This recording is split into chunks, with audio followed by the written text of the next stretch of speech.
Kalau bagi saya dosa itu daging ya, enak. Saya nggak menyangkal kalau berdosa itu nggak enak. Dosa itu enak. Nah, kecenderungannya kita adalah kita udah mengakui dengan kerendahan hati kita, dengan sadar kita ngaku dosa gitu. Tapi dengan sadar pula gitu, kita mengulang lagi.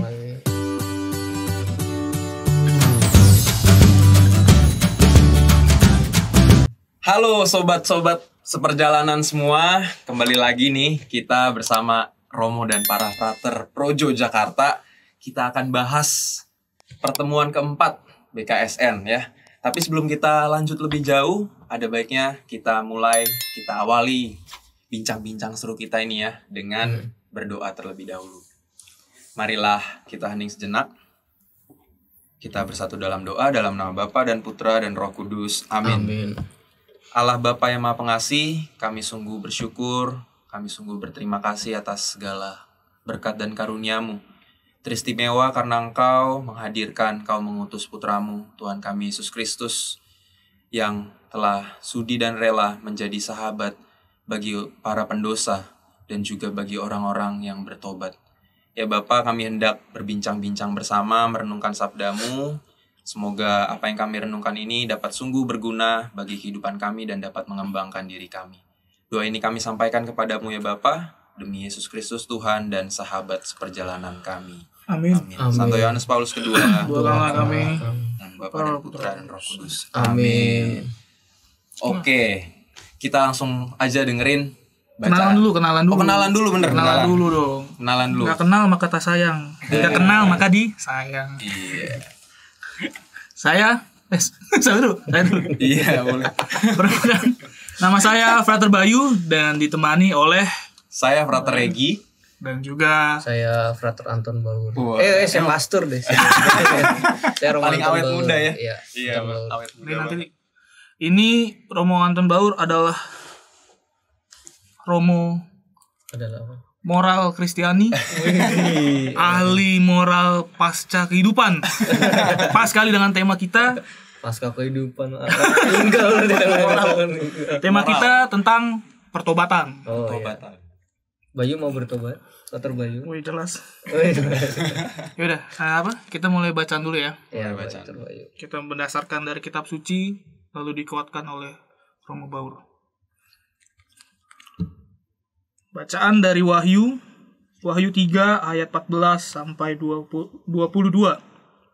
Wahyu 3 14 sampai 22. Dan tuliskanlah kepada malaikat jemaat di Laodikia. Inilah firman dari Amin, saksi yang setia dan benar, permulaan dari ciptaan Allah. Aku tahu segala pekerjaanmu. Engkau tidak dingin dan tidak panas. Alangkah baiknya jika engkau dingin atau panas. Jadi, karena engkau suam-suam kuku dan tidak dingin atau panas, aku akan memuntahkan engkau dari mulutku. Karena engkau berkata, aku kaya dan aku telah memperkayakan diriku dan aku tidak kekurangan apa-apa. Dan karena engkau tidak tahu bahwa engkau melarat dan malang, miskin, buta, dan telanjang, maka aku menasihatkan engkau supaya engkau membeli daripadaku emas yang telah dimurnikan dalam api, agar engkau menjadi kaya, dan juga pakaian putih, supaya engkau memakainya, agar jangan kelihatan ketelanjanganmu yang memalukan. Dan lagi minyak untuk melumas matamu supaya engkau dapat melihat. Barang siapa kukasihi, ia kutegur dan kuhajar. Sebab itu relakanlah hatimu dan bertobatlah. Lihat, aku berdiri di muka pintu dan mengetuk. Jikalau ada orang yang mendengar suaraku dan membukakan pintu, aku akan masuk mendapatkannya. Dan aku makan bersama-sama dengan dia, dan ia bersama-sama dengan aku. Barang siapa menang, ia akan kududukan bersama-sama dengan aku di atas tahtaku. Sebagaimana aku pun telah menang dan duduk bersama-sama dengan Bapakku di atas tahtanya. Siapa bertelinga, hendaklah ia mendengarkan apa yang dikatakan Roh kepada jemaat-jemaat. Demikianlah sabda Tuhan. Syukur kepada Allah. Nah, gimana nih, Frater Regi, mau baur? Ini bacaan tentang apa ya? Pertobatan, tapi ngarahnya lebih ke arah bebal ya. Iya nggak sih? Bebal kan dibilang Pada jemaat di Laodikia. nah nih. Laodikia di mana sih, Mak? Pertanyaan informatif dulu. Ya Laodikia. Ini Laodikia atau bebal dulu nih? Laodikia dulu dong, tempatnya dulu dong. Laodikia dulu. Laodikia itu kalau di dalam ini kan ceritanya zaman dulu ya, zaman periodenya para murid. Laodikia itu kalau sekarang tuh daerah Turki. Ya, Turki gitu ya. Kalau ada serial Turki yang ceweknya mancung-mancung ya. Laodikia tuh Kurang lebih daerah situ. Dia itu daerah Asia kecil. Mereka kalau kita sekarang sebutnya daerah Asia kecil ya, sekitar Turki, segala macamnya itu ya, Smyrna ya, daerah-daerah salah satu kota. Nanti kalau teman-teman browsing misalnya di internet ya, teman-teman bisa ngelihat masih ada sisa-sisa puing-puing kota itu ya, masih ada pilar-pilarnya, termasuk kota besar, dan di situ juga jemaat Kristiani bertumbuh dan berkembang gitu kan. Nah, sehingga arah nanti gema pertobatan tuh menjadi kuat juga di situ kan. Ada jemaat, ada gerakan untuk pertobatan. Gitu loh Dikia gitu di Turki. Mau ke sana kita? Kapan kita ke sana? Kapan nih? Frater Bayu? Sun ya. Nih sepanjang saya belajar kitab suci nih Mo. Ya. Laodikia itu pada zaman ini kira-kira itu kata negara atau kota atau tempat yang makmur, kaya ya kan. Makanya dibilang di sini dia karena kekayaan dan kemakmurannya merasa bahwa udahlah saya udah cukup lah, apa sih yang harus saya khawatirkan gitu kan. Makanya gayanya tuh suam-suam kuku gitu, nggak dingin nggak panas. Hidup karena dia mampu ya kan, jadinya ya mungkin lupa sama Tuhan gitu kan. Semua udah ada ya. Jadi mau ke Tuhan tapi nanggung, mau ke kekayaan tapi juga udah ini jadinya dia nggak ini. Nah, pandangan Romo tuh gimana tuh kalau buat orang-orang yang kiranya udah mulai di zona nyaman gitu kan, jadi merasa doa pun juga ya udahlah gue doa aja wajib gitu. Saya doa karena formalitas belaka. Karena saya juga udah nyaman gitu. Nah itu menurut Romo gimana Romo? Saya nambahin tadi ada yang lupa. Apa tuh? Laodikia itu termasuk wilayah kekuasaannya kerajaan Romawi. Jadi dia termasuk wilayah. Berarti kan kita bisa memahaminya ya konteksnya, termasuk satu wilayah yang subur gitu ya. Tadi si Frater Bayu sudah katakan. Lalu kalau mau ditarik pemahaman sekarangnya, kenapa kemudian apa tadi namanya orang yang makmur kemudian berpikir bahwa ya cukup udah, that's enough for me gitu ya, that's enough for us. Ngapain berpikir tentang yang lain-lain, berpikir tentang Tuhan. Nah menurut saya ya gini ya, Frater Regi, Frater Bayu dan teman-teman, kalau kita belajar memahami banyak hal yang paling berat itu adalah ketika kita merasa mampu dan kita merasa bisa. Nah itu godaan terbesar kita tuh di situ sebenarnya. Ketika kita merasa bahwa segala sesuatunya cukup kok, ngapain berpikir tentang Tuhan gitu kan? Ngapain berdoa, Tuhan udah memberi segala sesuatunya. Dan itulah teman-teman, makanya dalam refleksi iman Katolik dari awal sejarah gereja sampai sekarang, ada yang namanya tuh 7 dosa pokok. Nah, ada yang tahu 7 dosa pokok? 7 Bay. Rakus. Udah ikut aja rakus kalau makan Indomie 4 gitu. Kalau lagi cek. Kemarahan. Terus Apa lagi? 7 kan? Nanti ada di kan? bawah sini teman. Ada di bawah sini. sahabat-sahabat perjalanan bisa cek ya. Nah gitu. Nanti teman-teman bisa tulis nih di kolom chat ya. Di kolom chat ketik aja 7 dosa pokok tuh apa gitu ya. Kalau saya mengingatnya gini. Ini bisa buat belajar juga sih. Saya mengingatnya 7 dosa pokok tuh dirumuskan dengan kata somari malas narik gitu ya. Nah, somari malas narik. Kalau teman-teman ngeliat di jalan tuh ada angkot minggir-minggir nggak mau narik, bikin macet jalanan, nah ingat itu 7 dosa pokok. Nama abangnya Somari. Somari malas narik. Somari Bayu namanya. Somari malas narik tuh pertama tuh sombong ya. So-nya tuh sombong. Marah. Iri hati ya kan. Sombong, marah, iri. Malas 4 ya. Malas. nariknya apa? Nanya nafsu, Nafsu. rakus. Rakus. Yang terakhir adalah kikir. Oh. Nah, oke. tahu nggak kikir? Terbaik. Tahu.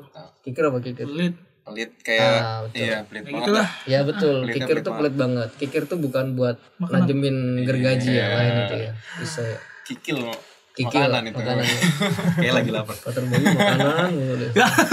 Ini mau regi mau. Ya. 7 ya, 7 dosa pokok. Dan dalam refleksi iman Kristiani, dosa pertama itu adalah sombong. Kenapa posisinya pertama gitu ya? Entah kok teman-teman baca itu sombong itu menjadi dosa pertama. Kita tidak mau bahas dosa ya, tapi mau bicara tentang kesombongan itu posisinya adalah ketika orang merasa bahwa aku tuh mampu, aku tuh bisa, bahkan aku tidak butuh Tuhan dalam arti tertentu. Ya ini godaan orang zaman sekarang menurut saya. Ketika segala sesuatunya cukup, cari di internet semuanya didapatkan. Nah itu dia godaannya. Apa juga untuk kita semua gitu kan, berpikir aku berdoa nggak didengerin nih gitu ya. Aku berdoa nggak belum tentu dipenuhin sama Tuhan. Saya cari di internet ada jawabannya, tips seperti ini. Teknologi teknologi. Tantangannya di sini nih. Kalau zaman dulu tulisannya suam-suam pupu, hidupnya santai-santai karena merasa udah cukup. Ya ini godaan kita sekarang kayak gitu. Itu deh terbaik. Kalau misalkan Romo ada orang ya memang dia percaya gitu, dia doa tetap segala macam, tapi dalam perjalanannya ketika misalkan kok kayaknya hidup doa lu biasa aja gitu, maksudnya kesannya dia dibilang makmur juga enggak, dibilang juga enggak, pokoknya hidupnya ya nggak tahu lah kayak gini kan konsum kuku gitu. Nah tapi dia punya prinsip bahwa Tuhan kan maha tahu, Tuhan kan tahu segalanya. Buat apa doa? Iya, buat apa saya doa? Kalau misalnya emang begini adanya ya mungkin ini mau Tuhan gitu kan. Kalau misalkan saya lagi kayak gini ya Tuhan malah lagi mau Tuhan kan begini. udah tahu semua diri kita. Buat Tahu apa seluruh saya isi doa? semesta. Nah kayak gitu tuh Romo. Nah itu Nanti gimana tuh? Sombong. Saya tuh jadi inget teman saya nih kayak gini. Waktu zaman saya jadi frater tuh, saya frater tingkat 2, saya kakak kelas tingkat 4. Kami kan kalau di seminar itu ada namanya pembimbing rohani ya, bimbingan rohani sebulan 2 bulan sekali gitu. Terus tuh kakak kelas saya ini bilang gini, saya, kamu nggak bimbingan rohani? Nggak pernah itu? Dia bilang enggak. Saya bimbingan rohani langsung dengan Tuhan Yesus katanya gitu dia bilang. Ya hati-hati. Alhasil kagak tahu sekarang di mana. Berantah. Nggak, maksud saya gini teman-teman. Kadang-kadang tadi kalau yang Fathur Bayu bilang, ketika orang berpikir bahwa Tuhan mengerti segala sesuatunya, hati-hati. Jangan-jangan itu indikasi bahwa kita sombong gitu ya.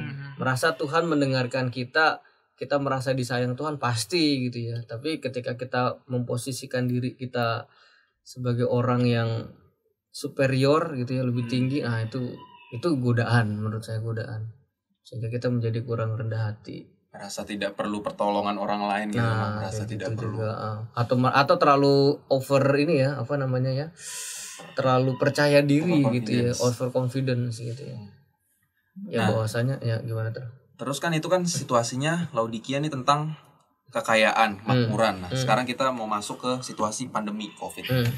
Kira-kira suam-suam kuku yang bisa terjadi di masa pandemi Covid ya, umat-umat kita zaman sekarang, umat-umat Katolik, sahabat-sahabat seperjalanan kita yang lagi nonton kita ini ya. Apa nih kan kita udah bosen di rumah ya, Frater Bayu udah bosen di rumah. Ini Covid kapan selesai, pandemi kapan selesai.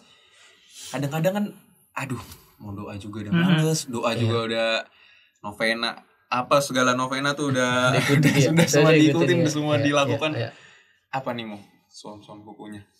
Suam-suam kukunya ya itu dia. Gimana yang jawabnya ya? Ya semuanya ngalamin ya, situasinya sama ya. Artinya jangan berpikir bahwa teman-teman doang yang mengalami situasi nggak mudah. Kami juga gitu, saya kecuali Fathur Bayu malah tambah sehat. Enggak, semuanya juga mengalami situasi yang nggak mudah gitu ya teman-teman. Apalagi dengan situasi yang tidak pasti pastinya kan. Saya ingat waktu beberapa kali diajak misalnya rapat ya dengan Romo di Kuskupan misalnya, atau ketemu dengan umat beriman. Romo, sekarang kita nggak bisa dalam hidup kita sehari-hari ini berpikir soal plan jangka panjang gitu ya. Kita bikin plan 6 bulan 1 tahun ternyata PPKM gitu kan. Ternyata lonjakannya tinggi lagi gitu. Nah menurutku sih ini situasi sebaliknya yang membuat kita mestinya sih lebih menyandarkan diri pada Tuhan ya. Lebih semangat Iya, lagi. saya tuh berpikir gitu. Artinya ya kita berusaha, kita berjuang, tapi jangan lupa bahwa Tuhan itu yang menyempurnakan dan memberikan kekuatan dalam ketidakpastian ya. Dalam Ya ketidakpastian. ini kan nggak pasti nih situasi. sekarang situasinya kan. Semuanya nggak pasti. Kalau di kampus tuh katanya nanti setelah UTS akan ada tatap muka gitu kan. Tapi nggak pasti juga. Nah kita juga belum tahu gitu kan. Ya ini. Bikin panik doang, bikin panik. Ya bikin panik dosennya maksudnya gitu ya. Mahasiswanya mah santai-santai aja kelihatannya ya. Ya gitu ya Tri. Saya tuh kepikirannya begitu sih. Justru malah menjadi pemantik gitu ya, Mo. Itu Pemantik momen. buat kita semakin percaya sama Tuhan Iya. di situasi yang semakin sulit ini gitu ya. Nah itu kira-kira Romo, kiat-kiatnya dalam arti itu kan goalnya, nah, jalannya nih mau Ya, ke sana jalan. karena kan nggak mudah. Ya. Nah, maksudnya ya kayak kita aja gitu ya. Walaupun kita misalnya hidup doa, ya kita mah udah nggak perlu ditanyakan hidup doa. Orang mau kemana? Ya kan kita mau pergi nggak bisa. Ya udah tinggal berdoa, Tuhan, saya mau pergi, tolong dihentikan ya kan. Nah tapi kan kalau buat orang-orang umumnya kan selain dia berdoa, dia punya kekhawatiran dalam arti kalau saya tidak pergi, saya juga tidak bisa bekerja gitu. Ya. Nah karena dia tidak bekerja, hanya mengandalkan doa, lama-lama dia mempertanyakan dosa saya apa ya sampai-sampai kok Ya. Tuhan ngasih cobaan sebegini berat walaupun memang bukan dia, tapi kan dia terdampak. Ya. Paling nggak dia memikirkan dirinya, aduh ini saya udah sulit nih gitu. Ini kayak pertanyaan yang berat, Pak. Kalau mau baru Sampai kacamata kan. Nah itu Saya terharu mendengar. itu mungkin kekhawatiran teman-teman. Kalau misalnya benar, komen aja. Komen aja, tulis. like, subscribe, share. Iya. Nah, jangan lupa itu juga. Atau komen sharing juga boleh ya di situ. Nanti disimpulkan oleh Fathur Bayu. Nah itu mau kira-kira kiatnya biar Iya, nggak menuju. teman-teman. Itu kan nanti jatuhnya bisa ke dosa ya karena mempertanyakan kuasa Tuhan gitu. Iya. Akhirnya jadi nggak percaya bisa. Kan jadi nggak percaya, malah jadi murtad dia. Nah, saya mikirnya gini ya, sederhananya ya. Iya, sederhananya ya, tapi artinya mungkin cara kita berdoa yang diubah gitu ya. Disposisi hati kita yang diubah gitu ya. Bukan doanya tuh bukan lagi Tuhan aku minta ini minta itu, tetapi cobalah doa kita diubah gitu, cara kita berdoa. Misalnya ya Tuhan, di dalam situasi tidak mudah ini apa yang mau kau sampaikan kepada saya gitu. Sikap apa yang mesti saya upayakan. Saya rasa doa seperti itu akan lebih hidup untuk kita sekarang. Kalau saya sih mikirnya gitu ya. Iya. Artinya kita mencoba mencari kehendak Tuhan kan gitu kan di tengah situasi ini. Ada yang memang lagi kesulitan ekonomi, banyak yang minta didoakan seperti itu. Dan yang terakhir menurut saya doanya enggak bermuara pada diri sendiri. Nah, doanya sudah menurut saya ya, doanya sudah mulai hendaknya sih keluar gitu. Selain minta kehendak Tuhan buat saya apa, tapi juga meluas. Aku mendoakan Frater Regi, mendoakan Frater Bayu, mendoakan dunia segala macam. Nah itu kekuatannya. Saya sangat percaya kok. Itu menjadi kekuatan iman yang luar biasa. Percaya kan sama Tuhan Yesus? Saya kan pasti percaya ya. Saya percaya. Saya percaya. Ya. Oh iya, Frater Bayu. Kayaknya kita dapat Q&A dari ini ya, netizen. Dapat. Netizen. Ada beberapa pertanyaan tuh kayaknya netizen juga ini mau penasaran sama bacaan ini nih. Sama tentang pertobatan. Sama tema pertobatan kita ya keempat ya. Pertanyaannya. Nih pertama, kita fokus nih supaya nggak nanti oh iya jangan kemana-mana, tetap ke bertobat. Pertobatan. Nah, ada pertanyaan voting soalnya polling Polling ya. polling antara ada 3 polling. Bener banget sama enggak, sama ada yang enggak berani jawab. Mungkin dia takut kali. Iya. Pertanyaan pollingnya adalah dari beberapa kali ngaku dosa yang dia lakuin pasti sama. Dalam arti misalnya bulan ini saya ngaku dosa, saya rakus. Bulan depan saya ngaku dosa, saya rakus lagi. Makanya badannya segini. Nah itu lah, Bay. Tenang aja, Bay. Santai, Bay. Saya mengakui. Curcol, Bay. Nah itu ada yang menjawab bener banget tuh 67. Ya. Ada yang jawab enggak, ya sekian. Sama yang enggak menjawab, enggak berani, ada sekian. Tapi paling banyak yang bener banget. Ya. Nah, dari ini dulu mungkin ya. Iya, dari hasil polling dulu. Mungkin nggak Romo bisa menanggapi dalam arti dosa itu kan kalau bagi saya ya, dosa itu daging ya, enak. Gitu. Saya nggak menyangkal kalau berdosa itu nggak enak. Dosa itu enak. Nah, kecenderungannya kita adalah kita udah mengakui dengan kerendahan hati kita, dengan sadar kita ngaku dosa gitu. Tapi dengan sadar pula gitu, kita mengulang lagi. Nah itu biasanya data kan berbicara sesuatu nih, mau bicara apa nih data ini? Kita mau analisis data. Analisis hasil polling. Tadi pertanyaan yang berapa ya? Maksudnya kalau bahasanya kalau kita sebagai orang biasa gitu, ada orang minta maaf, kita maafin gitu kan. Tapi ketika dia ngelakuin lagi kan kita lama bete. Nah itu kita. Nah, bagaimana kalau misalkan Tuhan sendiri? Nah, kamu kan ahli moral. Iya betul. Terus saya lagi mikir, saya udah kepikiran kamu tanya lagi, jadi lupa lagi jawabannya. Ada gitu pertanyaan jadinya, Mo. Ya udah saya nggak nambahin. Oh gini deh.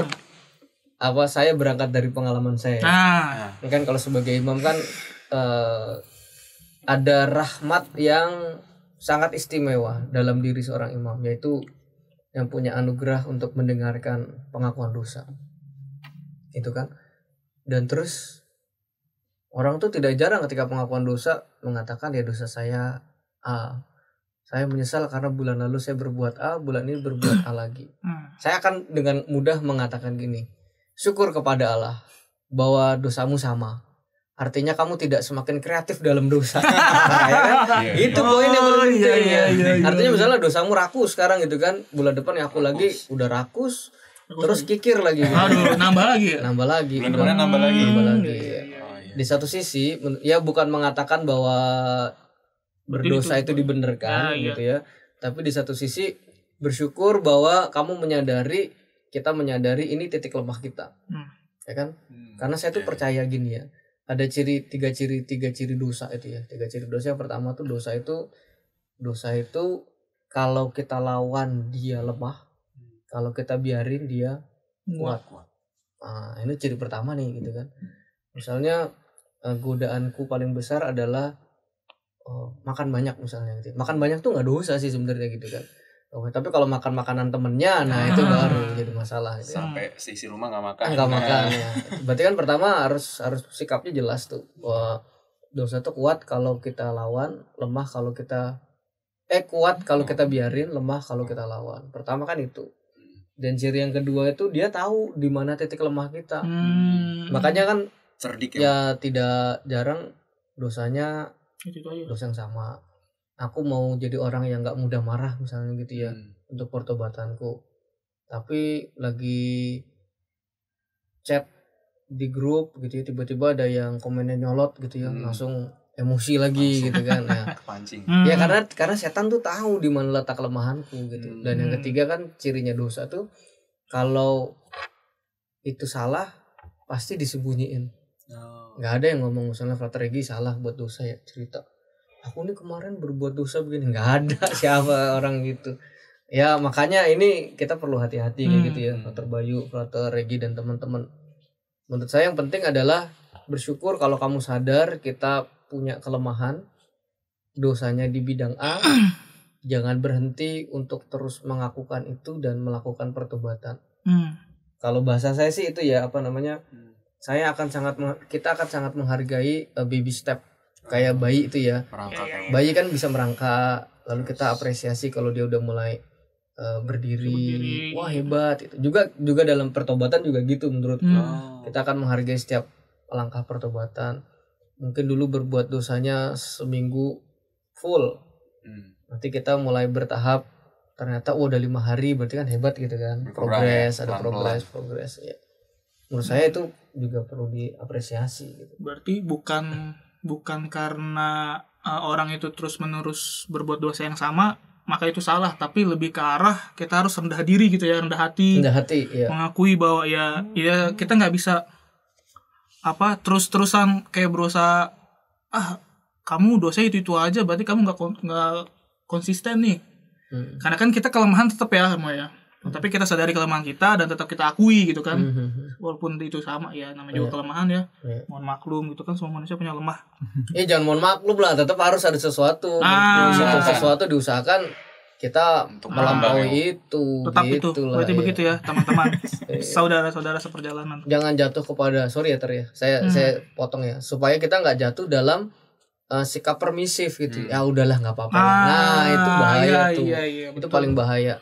Tuh Romo. Ya Itu. udahlah biarin. Nah, ngebiarin Emang nah, dia itu. begitu, gitu Nah, ya. Biasa gitu ya, Mo ya. Ya itu Permisi. bahaya di Itu situ menurut bahaya. saya sih.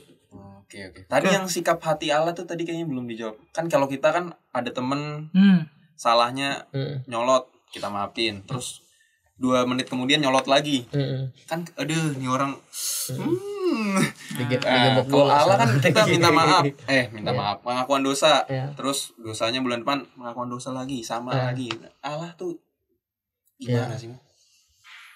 Yang paling bagus tuh refleksinya Pope Francis ya. Pope Francis itu untuk saya sangat inspiratif. Beliau pernah mengatakan bahwa kerahiman Allah itu lebih besar dari dosa-dosa kita. Wah, itu buat saya kata-kata itu sangat kena di hati saya. Bukan mengatakan bahwa ini kita dikasih sikap permisif sama Tuhan, tapi buat saya ini kepercayaan yang luar biasa dari Tuhan buat kita gitu kan. Meskipun kita lemah, kita minta maaf, Tuhan mengampuni, dan pengampunan dari Tuhan itu kan nggak hanya sekali 2 kali ya, terus menerus gitu. Ketika kamu datang diampuni. Sometimes saya berpikir ya, saya hidupnya juga nggak baik, kok Tuhan memberi saya berkat banyak gitu. Kadang yang ngeri gitu loh teman-teman. Misalnya saya marah nih sama seseorang, sama frater misalnya gitu ya, tapi kok Tuhan ternyata memberi sesuatu yang lebih buat saya gitu. Nah, bagi saya kan itu kan mengerikan ya. Artinya di satu sisi Tuhan itu begitu sayang mengampuni kita, tapi kita kadang-kadang hidupnya nggak baik. Nah, ini kan jadinya pertobatannya di situ tuh. Gitu. Di luar Ketika kita menyadari diri kita dikasihi, Nah, diampuni tanpa batas, diberi kepercayaan yang luar biasa besar. Oke. Nah, itu tadi goalnya Romo. Maksudnya tujuan kita bertobat. Nah, sekarang ada pertanyaan juga nih dari teman-teman. Sekarang jalannya, kalau karena ini pandemi, kalau mau sakramen tobat gimana Romo? Ya. Sekarang ini sebenarnya kita perlu bersyukur ya, karena kayak ntar ya, ini kacamata saya berembun terus nih ketahuan. Gara-gara sebelahnya Bayu kayaknya terbaik. Auranya. Saya tuh merasa sebenarnya seperti Yesus di Bukit Golgota sekarang teman-teman. Yesus di Bukit Golgota kan di kayu salib ya, di tengah, lalu di kiri kanannya ada 2. Saya jahat berarti. Saya nggak nyebut loh, saya nggak nyebut. Saya di kirinya Saya soalnya. nggak nyebut ya. Terima kasih. Saya nggak nyebut loh, saya cuman itu aja. Bercanda, ini bercanda loh ternyata. Nanti jangan mengalami kekeringan rohani loh. Tenang aman. Jadi pertanyaannya apa ya? Saya lupa. Karena ini pandemi. Oh iya. Tolong Pengakuan dosa. Kalau situasinya jauh lebih baik, pasti akan ada kesempatan untuk pengakuan dosa. Sementara ini ketika belum bisa pengakuan dosa, ada yang penting sikap bahwa teman-teman ingin bertobat. Itu sikap pertobatan, sikap mohon pengampunan itu diperlukan. Nanti kalau saatnya sudah bisa, kayak kemarin kan, seingat saya sebelum lonjakan ini kan sudah ada. Sempat ada ya. Kayak waktu sebelum saya di seminari kan saya tugas di membantu tinggal di paroki Pulau Mas ya. Itu ada setiap hari selama hampir 3 minggu ya, dibagi per lingkungan. Seandainya aku dosa, sudah tatap muka, jangan khawatir, pasti akan ada saatnya. Pasti akan membaik. Kalau situ, karena sekarang juga misal udah mulai offline ya. Ya, betul. Misal sudah mulai offline. Yang penting itu adalah kehendak baik untuk menyadari bahwa saya orang berdosa, saya mau mengakukan dosa, saya mau Tobat. memperbaiki diri. Gitu ya. Ada kesempatan ambil. Iya, ambil. Oke. Nah, Siap. terus ada lagi nih Mu. Kita kan ngomongin tentang tobat, sakramen tobat. Nah, ini ada pertanyaan. Indulgensi itu apa sih? Indulgensi kan sama sakramen tobat ya kurang lebih kan artinya sama kalau diharafiahin gitu ya. Nah, itu pertanyaan apa sih indulgensi dong? Kita ngomongin tentang tobat. Kalau kita bertobat, kita mengaku kepada Tuhan lewat sakramen tobat. Nah, itu apa sih? Ya. Kalau indulgensi itu beda ya dengan absolusi. Ini 2 istilah yang mungkin perlu kita pelajari. Absolusi itu adalah rahmat pengampunan, bahwa dosa kita diampuni oleh Tuhan melalui perantaraan imam. Jadi ketika pengakuan dosa bukan saya, bukan Anton Baur, tapi Tuhan Allah yang datang kepada saya. Dan jangan takut untuk ngaku dosa ya teman-teman, karena saya juga nggak inget. Saya sebagai pribadi 8 tahun jadi imam, kalau orang ngaku dosa nggak inget gitu ya. Misalnya Frater Regi Udah nggak diinget lagi. ya kagak inget saya. Itu doa saya kalau saya pengakuan dosa, Tuhan saya mohon supaya semuanya disempurnakan dan saya lupa gitu. Itu rahmat lupa saya mohonkan di situ. Nah, terus untuk absolusi itu pengampunan dosa ya. Hmm. Kalau indulgensi itu adalah penghapusan efek dosa. Nah, Efeknya. efek iya, dosanya iya. gitu kan. Kalau kamu membuat dosa, lalu kan terluka kan, ada terluka, ada sisa-sisanya. Nah, indulgensi adalah penghapusan efek dosa. Jadi kondisinya adalah indulgensi akan diterima setelah kamu menerima sakramen pengampunan dosa gitu. Salah satunya adalah misalnya kalau bulan November kan kita mohon rahmat indulgensi untuk saudara-saudara kita yang meninggal. Arwah semua Ya, menerima. umumnya kan mereka menerima sakramen pengampunan dosa dulu, sakramen perminyakan ya, pengampunan dosa. Nah, kita mohonkan indulgensi agar efek dosanya itu bisa dihapuskan oleh Tuhan. Kita berdoa, atau misalnya kalau teman-teman punya kesempatan ikut misa dengan paus gitu ya. Biasanya ada tuh. Ya, nanti ketika teman-teman ikut misa dengan paus, secara otomatis teman-teman bisa mendapatkan indulgensi. Tapi ada syaratnya. Teman-teman nggak ada dalam dosa berat gitu loh. Oh, iya. Dosa berat tuh misalnya membunuh, aborsi gitu ya, menyangkal Roh Kudus, itu dosa-dosa berat. Sehingga ketika tidak dalam keadaan dosa berat, indulgensi dapat Terima. diterima. Nah itu tuh yang nggak semua orang tahu ya mungkin ya. Kita perlu tahu soalnya. Terima kasih. Untuk Romo Bor bisa menjelaskan. Oh, dengan senang hati, Peter. Dengan sangat jelas. Nah lalu Romo, Apa itu? kita kan ini pertanyaan selanjutnya ya.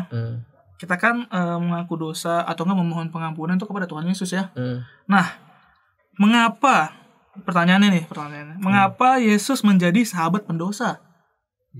Mungkin maksudnya kalau dari kitab suci kan jelas Yesus tuh berbauri dengan orang pendosa karena kan dia bilang bukan orang sehat yang membutuhkan tabib tapi melainkan orang sakit. Iya. Nah, kenapa itu Romo? Kok seorang Yesus gitu ya yang istilahnya kalau kan orang Yahudi kita tahu najis ya, kita menurut najis Ya. Sama sama orang berdosa. Nah, Hmm. Yesus sebagai pribadi itu mau bergaul Ya. melawan arus. Nah, sebenarnya itu yang tadi Frater Regi udah ngomong kan, bicara soal Allah yang Maha Rahim itu kan. Nanti paling jelas kalau teman-teman baca Injil Lukas, tema-tema dalam Injil Lukas itu lebih menghadirkan wajah Tuhan yang Maha Rahim.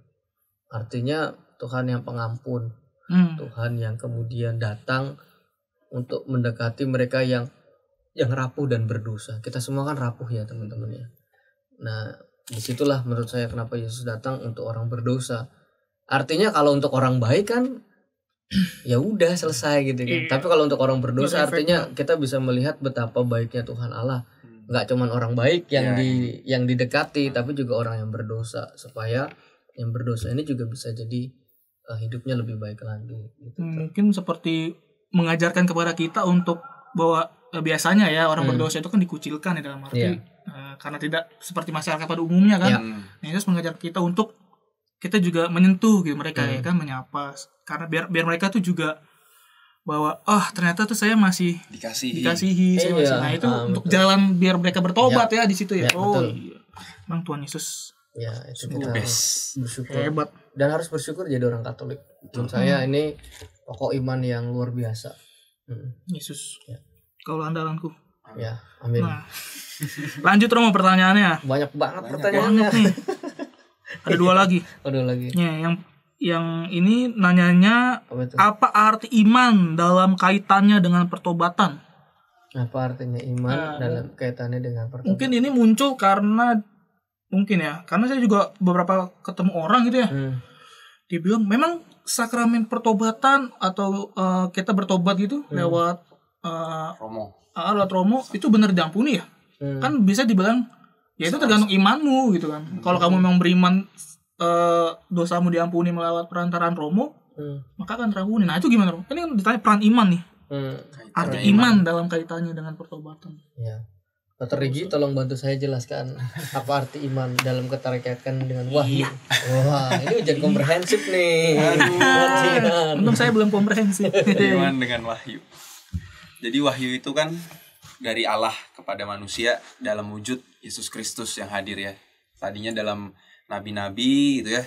Nabi-nabi hadir lalu berpuncak pada diri Yesus Kristus. Nah, iman itu adalah tanggapan kita, tanggapan manusia, bukan sekedar tanggapan hati tapi juga seluruh diri, seluruh hidup kita menanggapi wahyu itu tadi.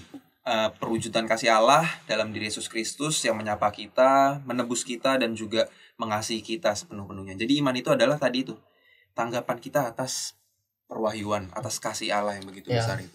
Ya, terima kasih Dr. Regi. Jelas bagus, saya kasihan ya. Kalau ujian gitu kan.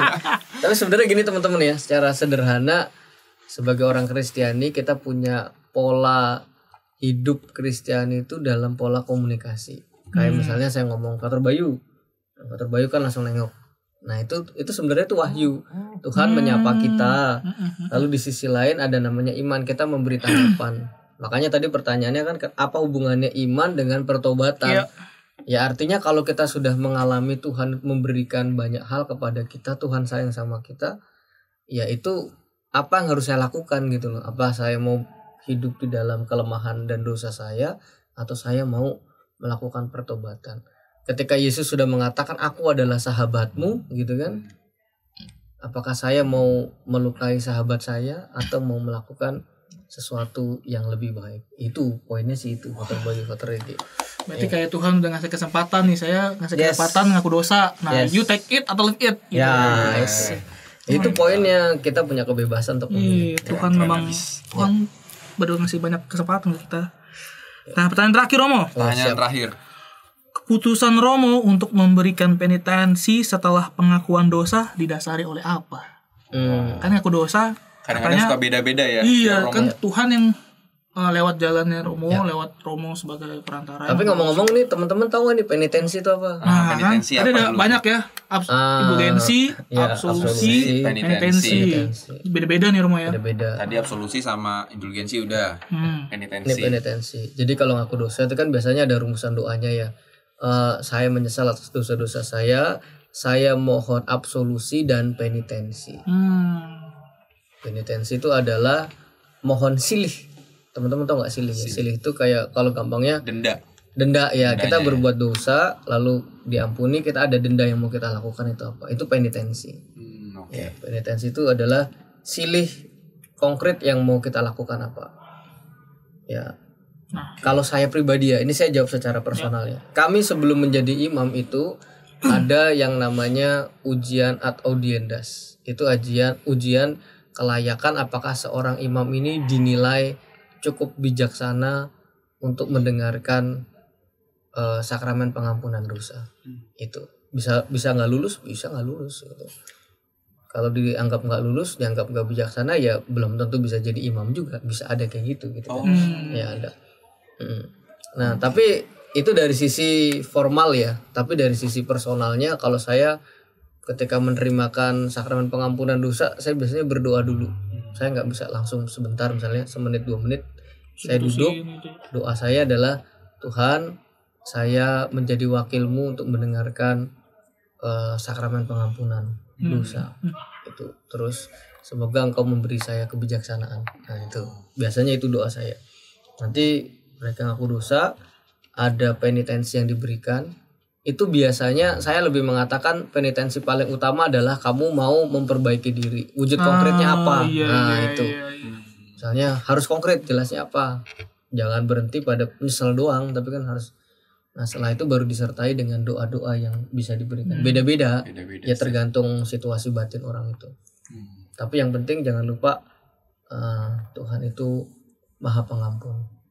Berarti yang utama dan pertama adalah kemauan dari diri sendiri. Yuk. Lalu didukung dengan memohon lewat doa Bapa Kami misalkan ya, Salve Maria dan Wujud segala konkret. macam. Wujud konkretnya. Oke. Nah itu udah semua Romo pertanyaan-pertanyaan. Ya kita tuh Nah, kemudian ini. udah ya, udah selesai. Nah untuk terakhir mungkin ya ini terakhir Yuk. dari Romo sendiri. Closing statement. Closing statement tentang tema ini pertobatan, lalu kita juga udah bahas dari dasar kitab suci, terus juga pertanyaan-pertanyaan dari sahabat-sahabat seperjalanan ya. Ya. Nah, kira-kira Romo mau ada closing statement apa gitu dari Romo sendiri tentang Yesus sebagai sahabat orang-orang yang Ini bertobat. tema kita apa sih? Tema kita tuh sahabat kan ya, kalau nggak salah. Yesus Kita coba sahabat kita lihat. orang-orang yang itu. Nah ini Sahabat bagi mereka yang bertobat. ya. Untuk saya closing statement saya adalah tema kita keempat ini kan Yesus sahabat bagi mereka yang bertobat ya. Artinya Yesus tuh sudah mau menjadi sahabat kita. Dan menurut saya Yesus menjadi sahabat bukan hanya untuk yang bertobat, juga untuk kita yang mau bertobat. Nah, jadi artinya selamat datang sebagai pengikut Yesus, dan mari kita sama-sama membangun sikap yang baik, jadi sahabat yang baik untuk Yesus juga, dengan kesadaran bahwa ya aku lemah tapi aku mau membenahi diri dengan lebih baik. Mungkin itu yang dari saya gitu ya, singkatnya. Oke, terima Semangat kasih banyak. semuanya. Semangat. Semangat teman-teman. Menjadi sahabat-sahabat Yesus. Berdosa atau tidak, kita tetap sahabat Yesus. Dan berusaha untuk Yung, man. Ya, luar biasa. Mari kita tutup dengan doa. dengan Silakan doa untuk dan Bayu. berkat nanti Romo ya. Ya. Nanti Romo. Oke. Ya. Mari kita bersatu dalam doa. Bapa, Putra, dan Roh Kudus. Amin. Amin. Bapa, terima kasih atas kesempatan-Mu, atas waktu yang Kau berikan kepada kami, atas seluruh perbincangan, dan juga apa yang kami bahas pada kesempatan ini. Semoga bisa membuka diri kami kembali, melihat bahwa diri-Mu adalah yang Maha Rahim, Maha Pengampun, dan juga Maha Pengasih. Engkau telah memberkati, melindungi, dan mengasihi kami, walaupun kami kian seringkali berdosa, tapi dengan keterbukaan-Mu, Engkau menerima kami kembali, dan juga memeluk dan membimbing sepanjang perjalanan hidup kami. Terima kasih ya Bapa atas segala sesuatunya, dan semoga Engkau juga berkenan untuk selalu menyertai dan juga merangkul kami. Dimuliakanlah nama-Mu kini dan sepanjang segala masa. Amin. Mohon berkat dari Romo Baur Tuhan bersamamu. dan bersama Romo. Semoga Tuhan yang Maha Rahim memberkati teman-teman semua. Kita yang setia mengikuti Yesus, kita yang berjuang untuk melakukan pembaharuan diri, seluruh keluarga kita, pekerjaan, pelayanan, kesehatan, pembelajaran, dan niat-niat baik kita dengan cintanya yang berlimpah, dalam nama Bapa dan Putra dan Roh Kudus. Amin. Amin. Terima kasih teman-teman. Terima kasih Jangan- para sahabat semuanya. perjalanan. Jangan lupa like, komen, subscribe, Dan share. dan share. Dan aktifkan tombol lonceng Yeah. agar selalu update. Ya. Oke, God bless. Thank you ya. God bless you. Ya. Thank you. Thank you. Coba. Terima kasih. Oh, kita ngomong lama juga nih. Berapa lama? Setengah jam ya? Lebih ya? Berapa? 42. Buset.